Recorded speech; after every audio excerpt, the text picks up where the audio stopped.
Welcome to another edition of the Inspired Stories podcast, where leaders share their experiences so we can learn from their successes and be inspired by how they've overcome adversity. My name is Anthony Codispoti, and today's guest is Mallory Govert, Chief Operating Officer at Peak Performers. Since its founding in 1994, Peak Performers has been a trailblazer in the world of disability employment. As a 501c3 nonprofit, they were early innovators in using the temporary staffing model to create more inclusive workspaces.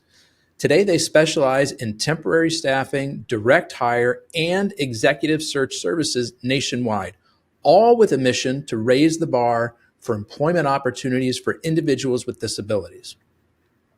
Now, under Mallory's guidance, the organization continues to strengthen its reputation for building a more diverse and inclusive workforce. Mallory earned her bachelor's degree in organizational leadership and supervision from Purdue University. Before joining Peak Performers in April 2022, she held several leadership roles at Kelly Services, including overseeing growth strategies, managing large-scale recruiting divisions, and guiding cross-functional teams. She also served as a community ambassador, driving outreach and engagement initiatives. Her passion for analytics and effective recruitment strategy has fueled her success in operational management and workforce development. It's this combination of expertise and dedication that has helped her shape impactful programs and inspire countless professionals along the way. Now, before we get into all that good stuff, today's episode is brought to you by my company, Add Back Benefits Agency, where we offer very specific and unique employee benefits that are both great for your team and fiscally optimized for your bottom line. One recent client was able to add over $900 per employee per year in extra cash flow by implementing one of our innovative programs. Results vary for each company, and some organizations may not be eligible. To find out if your company qualifies, contact us today at addbackbenefits.com. All right, back to our guest today, the COO of Peak Performers, Mallory. I appreciate you making the time to share your story today. Thank you for having me, Anthony. So it looks like you started in the staffing industry almost right out of college. What first drew you into this space?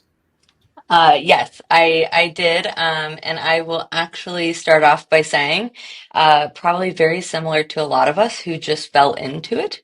And by that, just not even really kind of realizing that this industry was a thing. I graduated, as you mentioned, from Purdue. It was around 2009, 2010, extremely challenging market. Also, my degree was like, what am I supposed to do? It's kind of business management, very, very vague. And so, after 96 applications and no interviews, I was finally complaining to family and saying, I don't know how I'm going to find a job. I've got to start my student loan payments soon. And they started calling around, and my sister-in-law actually had worked at Kelly previously, and she said, hey, they've got an opening in the Cincinnati market. You'd have to interview for it, but if you would be willing to move, they'd love to interview. I'm like, okay, great. So went through all of that and landed the job. I started off actually as an in-house contractor, and I was ready to prove a point. But what I will say is I moved to Cincinnati. I was super excited, and it honestly probably still took about 3 weeks before I realized I was recruiting. Like, I don't know what I thought I was going to be doing. I don't know if I thought I was a receptionist or what, but it did. I was like, oh, I'm like matchmaking people to jobs. And really, I mean, I was just kind of hooked from there. But yeah, I kind of fell into it from a very challenging market, and I don't see myself doing anything else. What was it about it once you realized what you were doing that really appealed to you? A lot of things. I mean, it's very fast paced.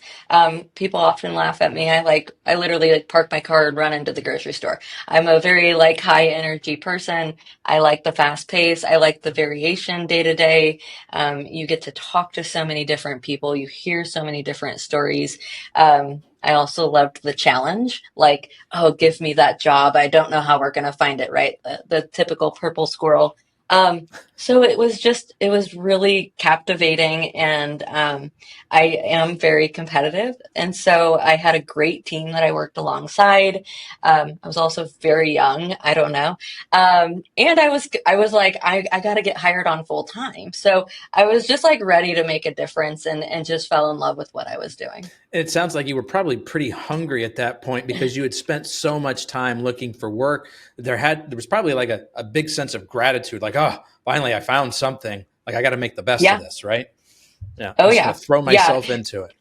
Exactly. And like even then you're like, what? Oh, I gotta get insurance eventually. Like I'm no longer on dad's insurance. So yeah, there was a lot of moving pieces to navigate in your early 20s, of your first time on your own and figuring out that professional world. So you made a few stops along the way before you found Peak. Yep. Maybe let's pick one, sort of the most impactful stop along the way. What you learned, why it was so impactful for you. Oh, okay. I'll pick one. I think that so again, this actually was even earlier, really early, and I was still in Cincinnati. I think you and I talked about a little bit that I originated in the Midwest. I always wanted to go out to the mountains personally.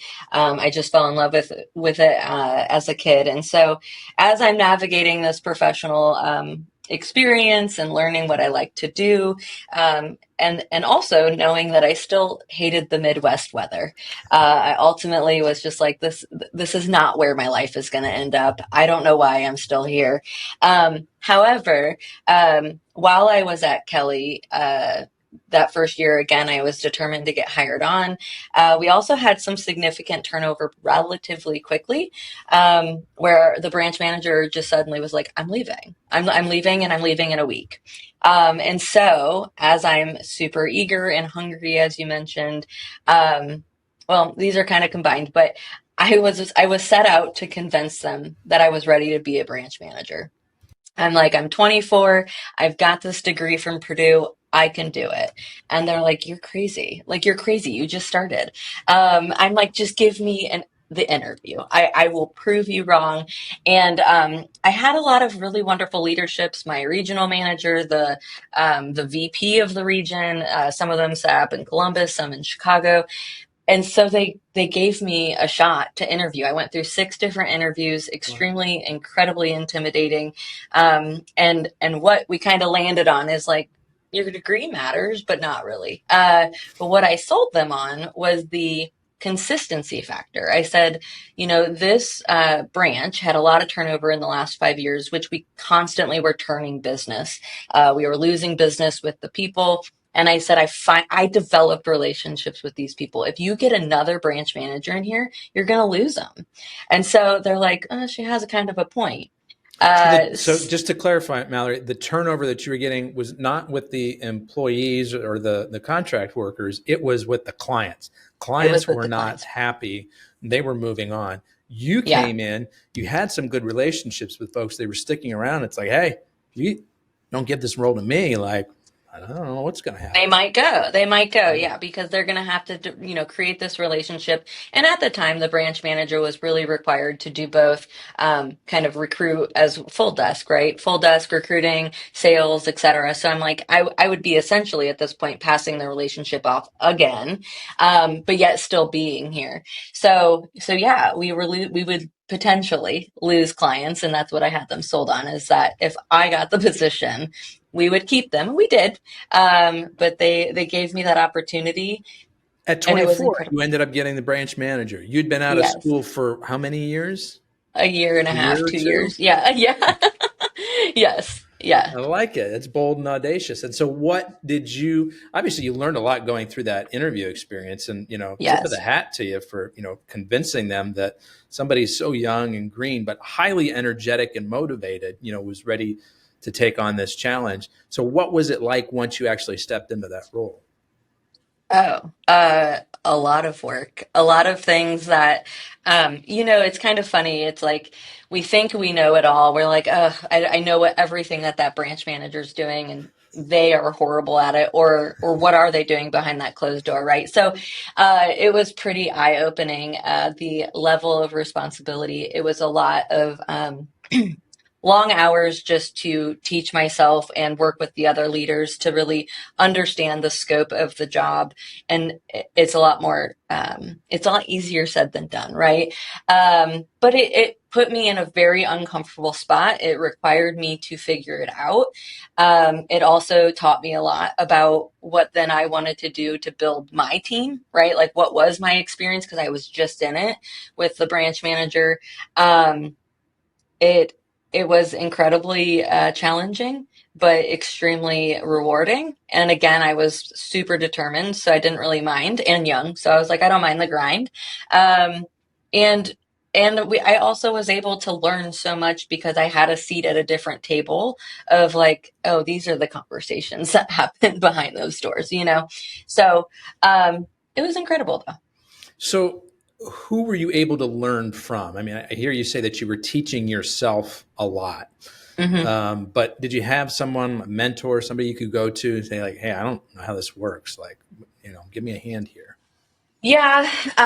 So Kelly, I mean, was very, very layered. And so there was a lot of different layers of managers. So directly within our physical branch, the area manager, Susan Walsh, which I don't even, I think she might still be there, to be honest. She was very much a mentor and would consistently have very open conversations with me, very, very direct, very, very sweet too. But about the different areas of, okay, we're putting too much focus on recruiting and now we're dropping the ball on generating new business, right? So how do you have to prioritize your time or learn to flex between the two, and or take your hands off and allow them to do that? That's what you're doing in a branch manager, is kind of bringing it in, passing it off, versus the actual completing the task. And so it was just it was a safe space. It was very supportive, and I never felt like it was just, to point out the flaws that I was having or the things that I was dropping. It was candid in where I needed to improve, but it was supportive in giving me the resources and conversations needed, tools, etc., to help me get those done, or at least send me in the right direction, to continue forging forward. Yeah, sounds like a lot of really constructive feedback. There's something interesting that you mentioned that I want to highlight for a second, which Hmm. is, you sort of observe from the outside what you thought this role was before, Hmm. thinking, oh, I could do that 10 times better. What is it that they're really doing behind the closed door, right? And I think that there's a lot of that goes on just in life in general. We're sort Right. of, we're observing something from the outside without really knowing what's going on behind the curtain. And once you got to go behind the curtain, because now this is you sitting in that chair, you were like, oh, there's a whole lot more to this than I Right. realized.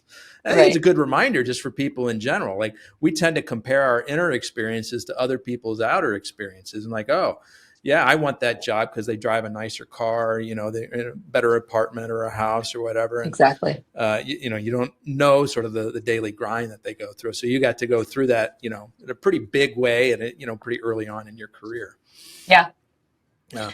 I think a big thing that's important, that I've learned, and I think it took me a lot longer than just that, time frame, but is why it's that much more important to build trust among you and your team or teammates.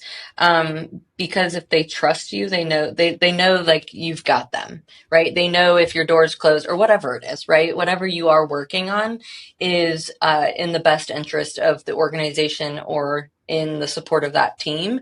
It's not, they're not left to create their own narrative. They're not wonder what's going on, right? And so there's a level of transparency, obviously, as especially, executive leadership. There's not everything that we can share. But if you have a level of transparency in the overarching goals and direction and what is being worked on from a high level without giving all the details, and then to also see those things kind of leading by example and coming to fruition, you build that trust of, okay, yes, they are doing what they're saying. We don't know necessarily how they're getting there, but we'll kind of follow them in that direction. Yeah.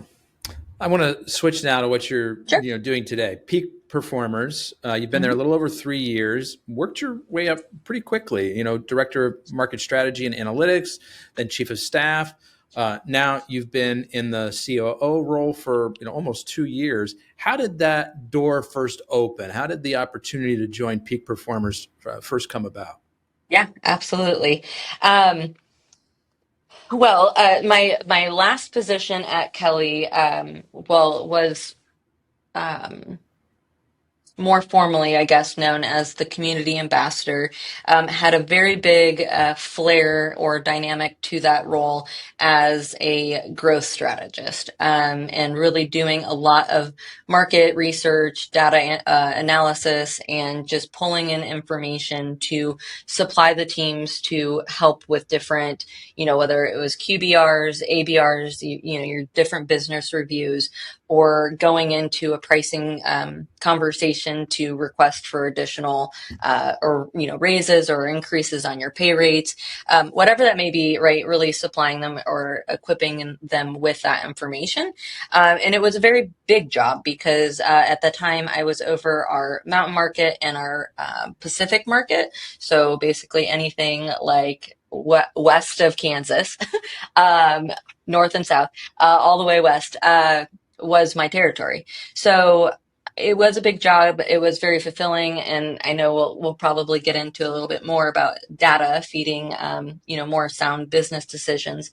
But I also, at the same time, was going through a lot, right? Everybody went through a lot in 2020 with COVID. There's no ifs, ands, or buts about it. Everyone had to, whether that was personally, professionally, and different, business aspects, that we all had to learn really quick what we needed to do to be agile.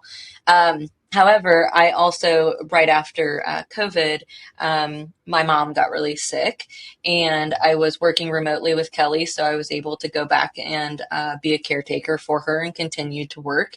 And so it was really good that I was able to be with her and spend that time and help them through that.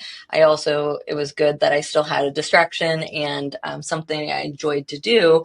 But inevitably, we did lose my mother. And it was just a moment in life where I kind of said, what am I doing? Right? What am I doing? Do I enjoy what I'm doing anymore? Where I'm at? So again, personally and professionally, when you have a loss of that nature, you kind of put things in perspective. And so, after that reflective moment, I had realized we had gone through 6 restructures or reorgs at Kelly in like a 3 or 4 year span. And that was just really exhausting in itself. I also was like, okay, I'm approaching 11 years at the same company. Job hopping isn't what it used to be. It's actually probably maybe even going to be looked at, this individual can't adapt because she's been somewhere for so long. Maybe she only knows their technologies or their way. If she goes to another company, she would try to push that agenda on us, or again, struggle to transition. And so in that moment, I started to open up, like, I think this might be a moment that I need to make a change. And whether that was burnout, it might have been a little burnout. I don't know, but I think I, at that moment, needed a radical change.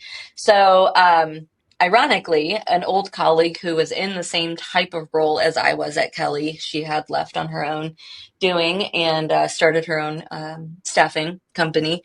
She called me one day and said, "Hey, I just talked to another old, colleague of ours from a long time ago, and he mentioned that Peak Performers, where he's now at, is looking to expand not only into the private sector but nationally." And she's like, and they're looking for this director level strategy and analytics person. And just everything we talked about was like, oh my God, Mallory would be your person. Like she would be perfect for it. So it was brand new to them. Again, they were navigating different waters that they hadn't been in yet. And I was the first person that came to her mind. She's like, would you be interested in talking to them? And at this point in my life, I'm like, well, one, yes, I was actually just thinking about making a change, but two, um, that sounds really exciting, but also I don't get it. I think I mentioned to you, I'm like, what is this company again? And she's like, Peak Performers. They're a nonprofit. They are a staffing. Their business model is staffing. I'm like, okay, send over some information, but I'd love to have a conversation. I also think you should always have conversations with anyone because you never know what doors that could open. So that's another aspect of it. Anyways, long story short, I started doing the research. I was so intrigued. I was, again, somewhat confused, but I was like, this is What really intrigued amazing. you? What was it that was like, okay, these guys are doing something? Well, again, it's staffing, so it's everything I know. But it's also their mission as a nonprofit is to prioritize putting individuals with disabilities to work. I'm like, that's incredible. You are making a huge difference, right? I love people and I love to see that kind of marriage of a perfect job and a difference that it's going to make in their life or their family's life. And then you take it a step further and you're making a difference for somebody who is in an underserved community who doesn't have somebody advocating for them, that there is a huge misconception or stereotype out there, lack of knowledge of what it means to work with somebody with disabilities, or just that they're all incapable. And I mean, I was just like, I need to know more, right? I need to know more. I wasn't in that very moment as educated as I am now, but I was very, very intrigued. And so that's what started the conversation. And within a month and a half, I said, I'm ready to go. So tell us more about this business model of helping folks with disability find work. Like, Yeah. why this niche? Why does it work? Why is it important? Yeah. Yeah. Well, so I'll just kind of dive in really quick as the nonprofit. Whoa, I'm sliding backwards. As the nonprofit, because again, as I said, it was confusing to me.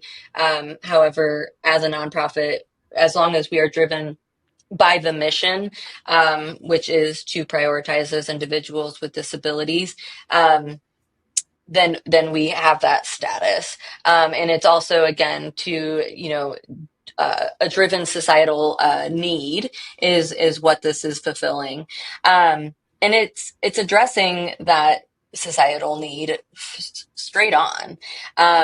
Again, there's those misconceptions, and it brings immense value to diversify your workforce. There's so many complexities that people associate with somebody with a disability, but are often not even accurate, right? The biggest thing that we get is, oh, it's going to cost way too much because they're going to need an accommodation.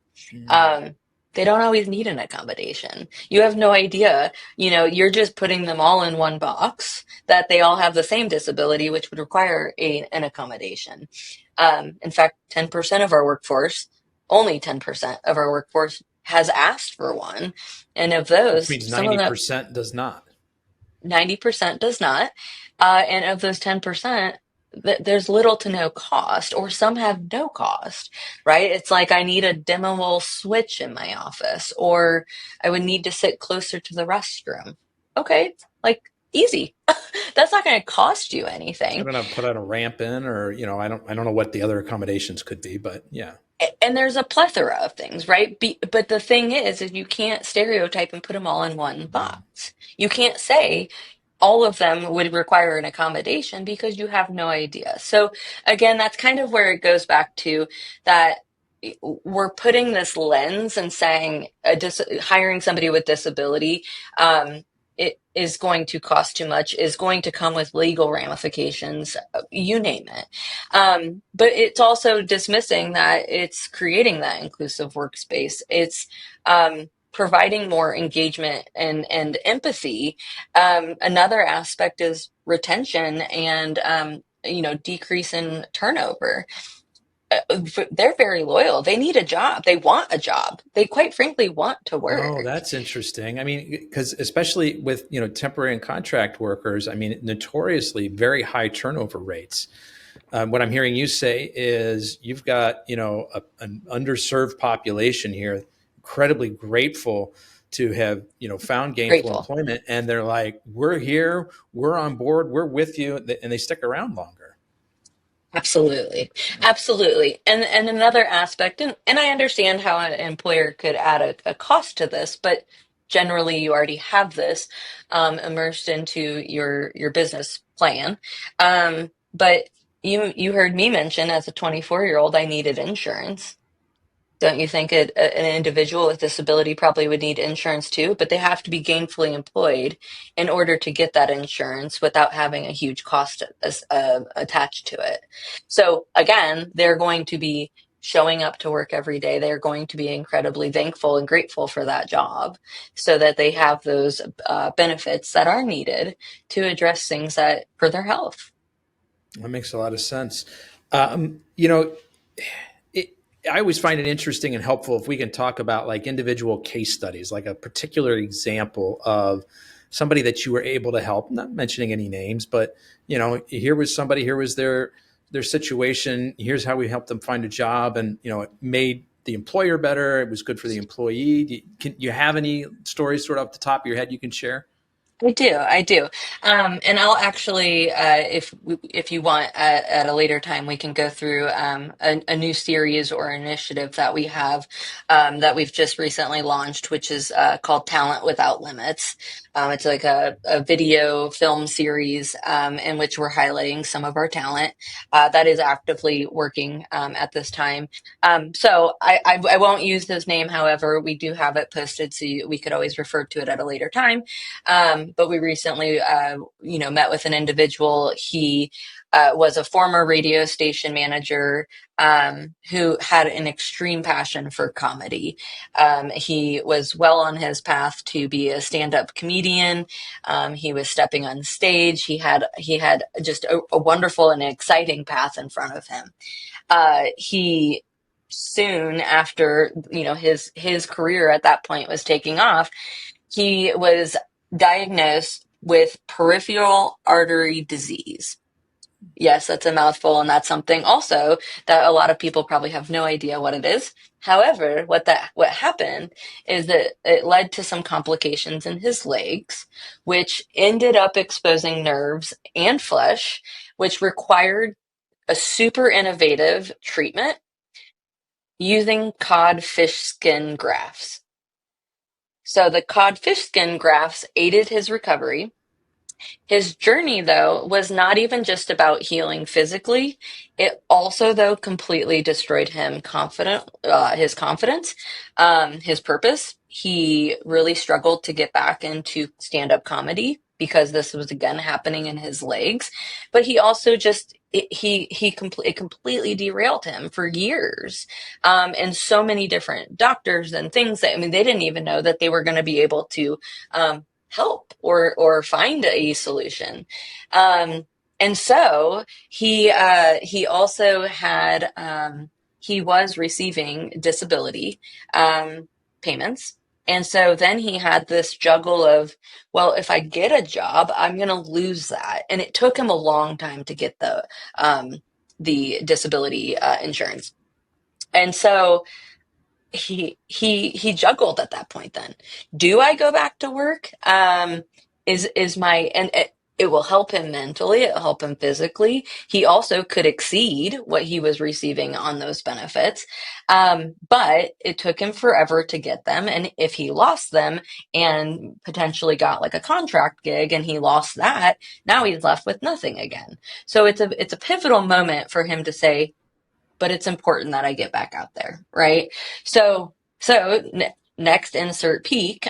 He starts working with some of our different recruiters, and it's been incredible. We've actually found him several positions, but he is now as an accountant with one of our state agencies here in Texas, and they love him. And he's able to use the skills. He actually is starting to do some of the stand up comedy again.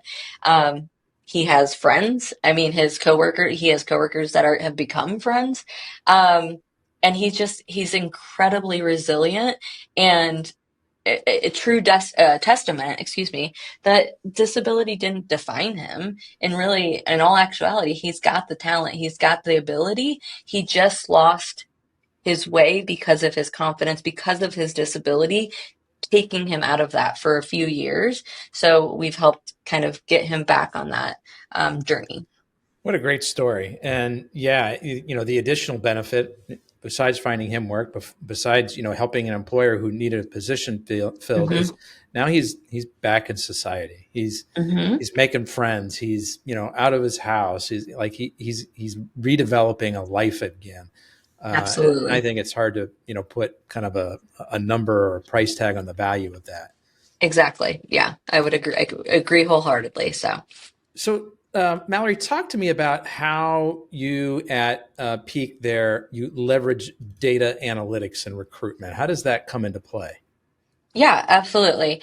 Um, I I don't know that this is any different, just right out of the gate that anyone else would be doing or using, right? I mean, we're looking at data constantly, from a recruiting perspective to look at our, phone screens, our interviews, our time to submit, our submittals, our, um, offers, right? Our rejections. D- Everything that you're going to be looking at to understand the health of your pipelines. We're also looking at, our job postings or the return on investment, the numbers behind our job postings and job boards that we're using to make sure that we're posting actual job, or, jobs are bringing in the right talent. What do our postings look like? How much money are we spending because we have a bad posting and we're getting the wrong talent in? And so, with that being said, I don't think it's really any different than a lot of our standard staffing agencies or recruiting efforts. However, from our end and operationally speaking, a few years ago, I really tried to drill in and say, listen, you know, data is only as good as what you actually are able to paint as a big picture, right? What is the big picture telling you? And how do you zoom in and how do you zoom out? But what are you also going to pull from it to understand if there's a trend? And ultimately, there's three areas that I like to put focus on, and that is people, process, and technology. Because again, that number may not be telling you that the job posting is wrong. It might be telling you that the technology is broken or something is not actually feeding that information over. And so you can't just take it too literal of like, oh, our number is down, so we need to go do more. Um, so if we look at these three categories more specifically to say, oh, it's and I hate to pick on the people part of it first, but it's like if is this person having a bad week or are they consistently not meeting their metrics or those numbers and figuring out why, right? Is it a lack of effort? Is it a lack of knowledge? Maybe they just need to be retrained. Maybe they haven't been given the right, resources. Or is there a bottleneck in our process? So the numbers are telling us that everybody, is getting hung up at that point, or everybody's numbers are extremely large, but we're not then netting anybody to an or submittal or an interview, right? So trying to really take that data and look at it more and then specifically look at those three categories to say, what do we need to do operationally speaking to pinpoint how we can use those numbers to actually move the needle? Or are we doing great? Right? And everything's seamless, which is rare, but it happens. The unicorn moment we're all in Yeah, search of. right. What markets are you currently serving, Mallory? Um, Ooh, we're kind of all over the map. However, we've drilled that in as of the last year or two. Um, we are still Texas is our biggest market right now. That is where we were founded, and again, up until about 2020, 2021. We were not expanding outside of that. New York City are very big markets for us. We're also expanding into New Jersey, Maryland, Rhode Island. We're in Florida. We just landed a new account in Oklahoma. And by a new account, I mean a state use program, New Mexico, Nevada, Arizona. So it's kind of all over the place. We're in about 19 different states. Do you And set up a physical presence in each of those states as you grow, or is it more like, hey, we're working with a national account and they've got, offices in multiple other locations. states, or yeah. Yeah, we mostly have a centralized delivery method or delivery, what am I trying to say? Operations. However, we do have some offices in different locations if it's a contractual agreement or requirement. And so we have offices actually in New York, and New Jersey. We have one in Pennsylvania, in Oregon, Texas, and I might be missing one. But yes, we only are doing a local or um, presence there again if we are required from a If it's contractual something standpoint. that the client wants from you. Correct. Yeah. And then do you need a client of a certain size and a new geography for it to make sense for you?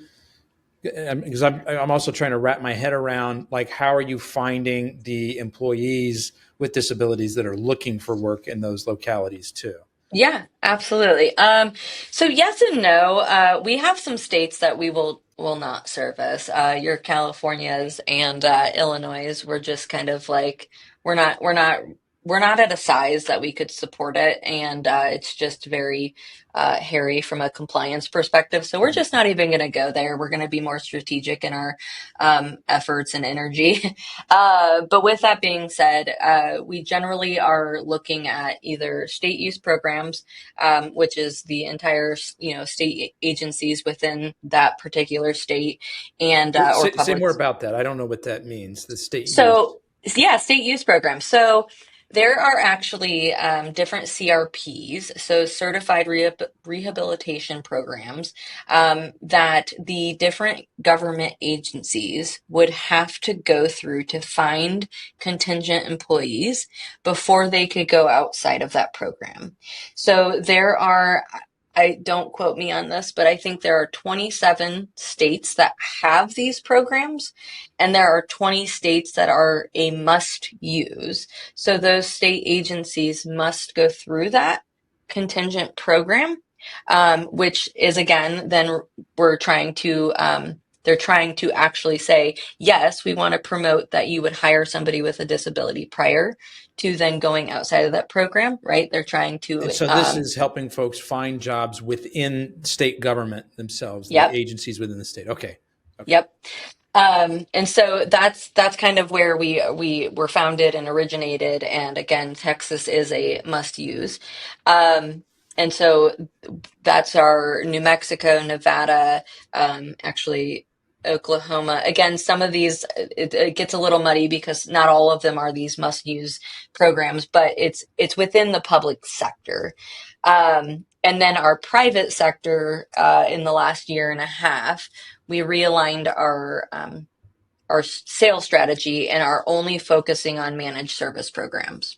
So those are going to be larger clients. They are, if they're headquartered in Maryland, we have, six other states that we would know about that we would potentially be servicing in addition to that. And generally have a point where we could scale, when we would be servicing that, or let them know, we would not be servicing this until we had a volume or increase in recs presented or Because opportunities. yeah, I'm guessing it requires sort of a certain amount of like heavy lift from Yep. you to go into a new geography and to run the ads there, or do the recruitment or whatever it is that you guys do to find the folks that are looking for work. Yeah, absolutely. And actually, if you want, I can go a little further into that, because there's probably, again, it is interesting because a lot of folks say, well, how do you vet them if they have a disability or not? Um, and first and foremost, we're still recruiters first and foremost, right? We are looking at their skills. We are still vetting them to ensure that they have the qualifications. That is first and foremost. Nothing of that changes. As a nonprofit, we do have, and with our mission, we do have the ability to discuss that is a prioritizing factor, that they would be prioritized in consideration for the job. So we need to understand if they do or do not have a disability. But that doesn't mean that we're not, again, talking to folks that don't have disabilities either. And in how we then target or try to continue to partner with affiliations and other organizations that are mission minded or like minded in that mission, is actually by our disability inclusion partners. So that's a very unique title. I don't know any other organization that has something of that nature, but it is an incredibly important role here at Peak, and something that we developed a few years ago. I'm trying to actually get to the bottom of my little notes for you guys, because they're really unique in how that we approach this. Um, Let me see, sorry. Uh, we have two of them, and they actually operate. I keep going back to this talent with limits thing. Ah, Which is an interesting video series that you guys are working on now, where you can kind of highlight some of these success stories, and that'll be interesting. You can provide us the link, Mallory. We'll include that in the show notes for folks. But that would be great. That would be awesome. yeah, Yeah, it is. It is really cool, and they are part of that as well. In addition to our head of brand, but our disability inclusion partners. It's again very unique in our staffing model. But they're specialized recruiters and staffing managers that actually provide guidance through for both recruiting or candidates, excuse me, candidates and employers. But they're more than that. They're advocates. They are mentors. They're also career advisors for every candidate and every client, basically. They understand, right? They understand thoroughly how the disability can affect the job seeker, and the different workplace dynamics. They also will provide tailored coaching. So our recruiters do a little bit of this as well, but again, these two individuals are dedicated to doing this. But they'll provide that coaching on, disclosing your disability or their disability. What should they say? How do they say it? And also, again, giving them the encouragement to release that information or disclose that information. They'll help prep them for interviews. Everyone hates going through interviews, right? It's an incredibly stressful time. And so to go a step above and beyond and be there to help coach them through that and prep them and be there on the, waiting for them when they get done with that. But they also just, they grow in their roles. They help them feel empowered. They're also looking to, again, like I said, kind of in those new markets, reach out to different affiliations and organizations to partner. Not to say, hey, can you send us all of these people that come to you? It's a partnership. It's a exploration and continuing to provide that information and just team up, right? Like we're not really competing. We're just trying to all help these individuals. So how can we partner on that? so you've mentioned that obviously you guys are doing a lot of work with states and supplying workers to the different state agencies. Mhm. Outside of that, what other industries do you find that you're a good fit for? Yeah, so everything that we're doing is really at a higher level, more professional roles. We're in several different industries. You've got your, accounting and finance, IT, HR, administrative, office clerical.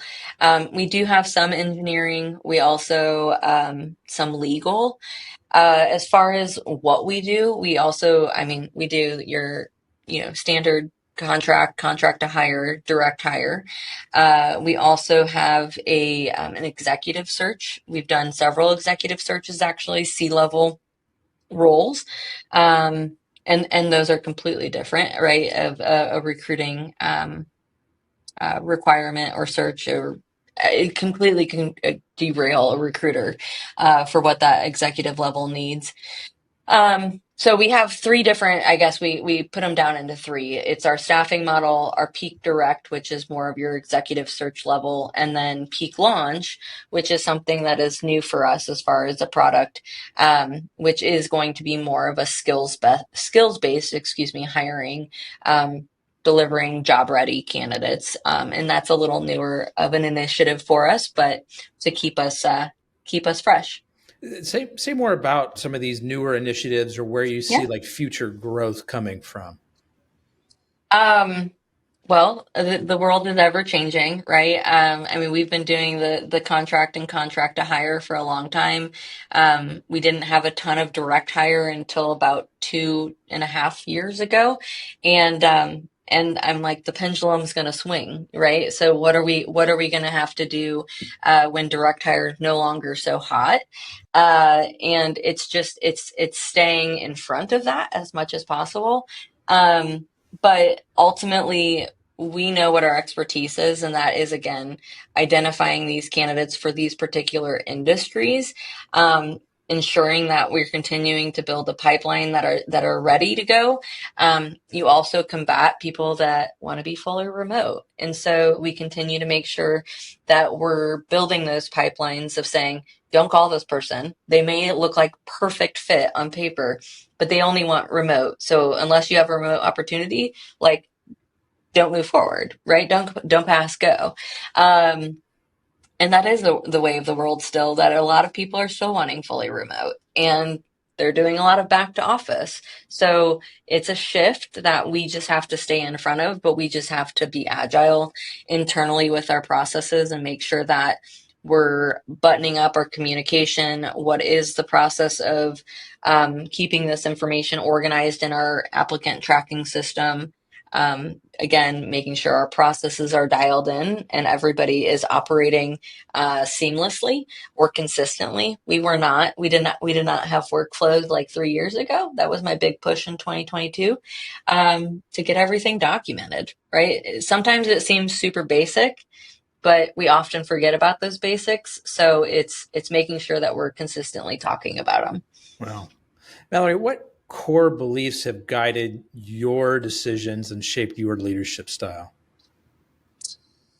Uh, I think that there's a lot of things that have guided me, and I'm very, very grateful for, again, a lot of the experiences that I've had, the people that I've worked with, because they've certainly added a flair or two, or things that I did not want to do moving forward. But I'm very, very big on leading by example. I'm also very, very big in um, not being afraid to take a risk. Um, I don't know. It's like, you can't break something, um, or you can break it, but we can probably fix it. And so I would rather empower my people to feel super confident in their ability to make those decisions so that we are responding in a timely fashion. Uh, that's my responsibility as a leader. If they're not equipped with the right resources and tools to make those decisions, but otherwise I would be bottlenecking if it had to come through me 24/7. So it's really important, again, to train, to support, to empower. I also am incredibly big on empathy. I actually, every once in a while, people kind of laugh because, like, I'm so process driven, I'm so structured, and then I'll do a reminder to folks like, hey, don't forget to give grace, and not just to others, but to yourself. We're only human. And again, our product is people. I mean, we're all human. Things are going to happen. there's a lot of stressors in life. There's a lot of things going on. You can be understanding and still hold somebody accountable.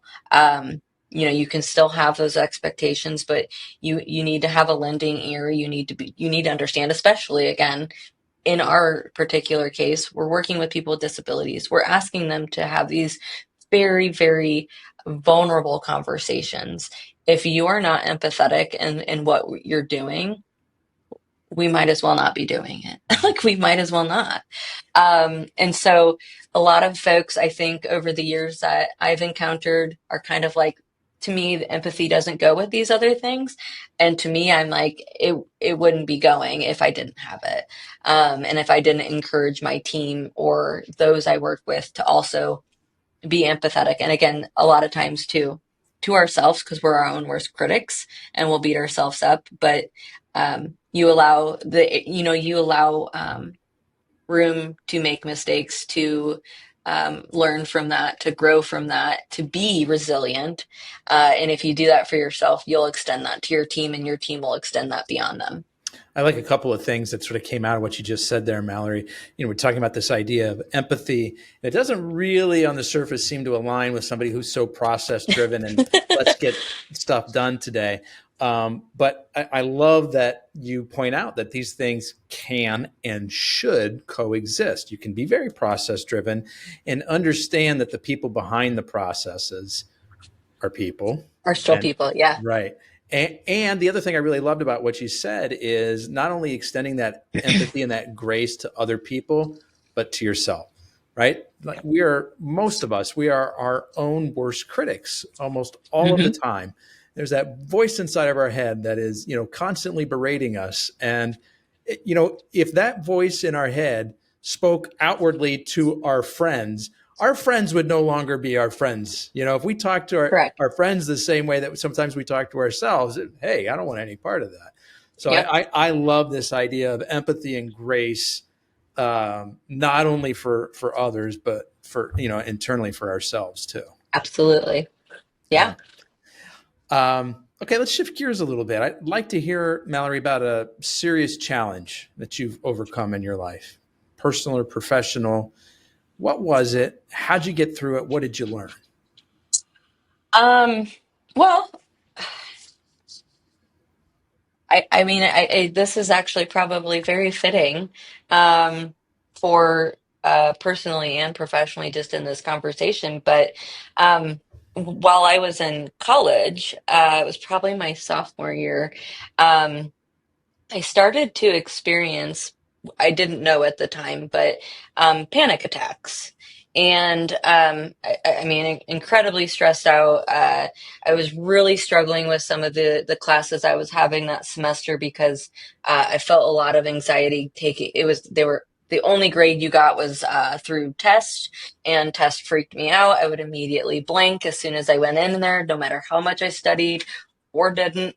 Um, and so, anyways, I started having these panic attacks, and I always knew, again, I was high energy, that I just always kind of felt anxious. I don't know that I knew the word anxious truly, though, as a child. And so I went through a lot of very much um, having to learn myself in college, and it's a very odd time anyways, but that I do suffer from panic attacks. I do suffer from severe anxiety. Um, Even in that time, some depression. And so that was a whole, uh, I don't know, I just eye opener for me, that all of a sudden I'm like, I didn't know any of this existed, and it came on very, very quick. And so, I did at the time a lot of therapy, but I also had to go through a lot of exercises to help myself to not necessarily grow out of it. I don't know that you'll ever completely grow out of it. I think you find ways to manage it. But what's interesting over the years is I've actually found it to help me in my professional environment. My high energy, my anxiety, the feelings I have about getting certain things done has actually helped me in accomplishing some of the things that I have. And so I think that it's been an, a shift on how I've even looked at having a disability or a chronic illness or whatever, right? I don't even look at it as that anymore for myself because to me, I'm like, I can embrace this. I can actually take this and it gives me a lot of task completion's not the right thing because I don't like just task completion, but the desire to get things done and in a very well done manner and but timely, right? Like I have to constantly be doing something. Um, and I also, though, need to couple that with meditation, with yoga, with doing different things to kind of then also take myself down because I don't want to throw myself into a panic attack because I have all of this moving behind the scenes. So it's been very interesting, but it's helped me a lot in again kind of, I think, in my career to have some of these things behind the going on, I guess. But also then tell me that I do need to slow down at times and help me kind of work through some of those different thoughts in a different way as well. So, a few things I want to unpack here. First of all, thank you for There's giving a lot voice to to this. unpack. Yeah, good stuff. First, yeah, thank you for opening up about this. I think this is, unfortunately, a very common thing that people Hmm. experience. Unfortunately, not something a lot of people talk about. And so, when it happens to somebody, they don't know what's going on, they don't understand it, they think something's wrong with them, and that just compounds the struggle and the suffering. So Right. I'm curious, when this first presented itself to you back in college, how did you get to the point of understanding what was even going on? Yeah.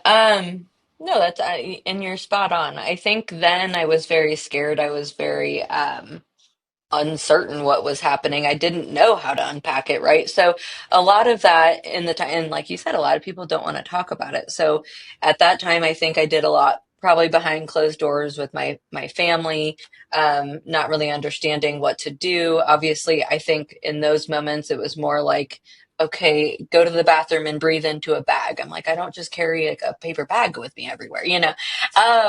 So it was very ad hoc and like, what do you need to do in this moment? But it was like, okay, no, I think we need to talk about longer term. I think I need to seek some therapy to actually discuss ongoing ways to cope or mechanisms that I I don't have the knowledge. I don't know what's going on, so I need someone to educate me. And so it went from family to then okay, let's talk to somebody else about it. And I'm sure in those moments I had a lot to unpack too from childhood or other things going on. But ultimately, that there was just something I was kind of wired with, and that was okay.